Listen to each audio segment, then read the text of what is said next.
السلام عليكم ورحمة الله وبركاته. كيف حالكم يا أصدقائي؟ اليوم سأحدثكم عن قصة الإسراء والمعراج.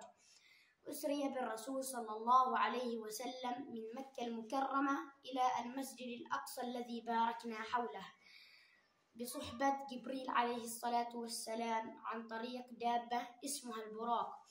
فدخل إلى المسجد الأقصى فوجد جميع الأنبياء فصلى بهم إماما، فعرج بالرسول صلى الله عليه وسلم إلى السماء العلى، فوصل إلى السماء السابعة فوجد هناك سدرة المنتهى عندها جنة المأوى، فدخل فيها فوجد الأشياء العظيمة.